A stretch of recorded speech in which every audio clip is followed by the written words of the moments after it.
Hi, എന്താ name വരുന്നത്? Aleena. Aleena. അലീനയുടെ place എവിടെയാണ്? കണ്ണൂരാണ്. കണ്ണൂരാണ്. ഓക്കെ. എന്താണ് MBBS എടുക്കാനുള്ള കാരണം എന്തായിരുന്നു? അത് എനിക്ക് റെഡ് ക്രോസിൽ വർക്ക് ചെയ്യണം ഭയങ്കര ആഗ്രഹമുണ്ട്. അപ്പോൾ ഡോക്ടറായിട്ട് തന്നെ വർക്ക് ചെയ്യണം, റെഡ് ക്രോസിൽ കുറച്ച് ഡോക്ടറായിട്ട് തന്നെ വർക്ക് ചെയ്യണമെന്നുണ്ട്. അതുകൊണ്ട് ഞാൻ സെലക്ട് ചെയ്തതാണ്. ബ്രൈറ്റിനെ എങ്ങനെയാണ് സമീപിച്ചത് ഈ ഒരു കോഴ്സ് എടുക്കാനായിട്ട്? ആക്ച്വലി അങ്ങോട്ട് വിളിച്ചതല്ല, ഇങ്ങോട്ട് വിളിച്ചതായിരുന്നു. Okay, റാൻഡമായിട്ട് വിളിച്ചപ്പോൾ വന്നതാണ്. ആദ്യം ഞാൻ ഒന്നുകൂടെ റിപ്പീറ്റ് ചെയ്യാനൊക്കെ വിചാരിച്ചു. പിന്നെ ഫൈനലി ഇല്ല, ഇതിനെ തന്നെ പോകാന്ന് വിചാരിച്ചു. ഓക്കെ. നമുക്കപ്പോ അങ്ങനെ ഒരുപാട് കോഴ്സ് വരുമല്ലോ ഇങ്ങനെ കൺസൾട്ടൻസി ചെയ്യുന്നത്. അപ്പൊ എന്തുകൊണ്ടാണ് ബ്രൈറ്റ് അതിലൊരു സ്പെഷ്യൽ ആയി വന്നത്?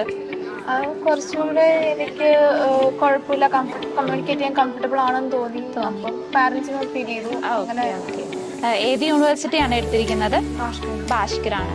ഭാഷ്കർ യൂണിവേഴ്സിറ്റിയാണ് എടുത്തിരിക്കുന്നത് അല്ലെ? ഓക്കെ. അപ്പൊ എങ്ങനെയുണ്ടായിരുന്നു ബ്രൈറ്റിന്റെ ആയിട്ടുള്ള സാറ്റിസ്ഫൈഡ് ആണോ? എക്സ്പീരിയൻസ് എങ്ങനെയുണ്ടായിരുന്നു?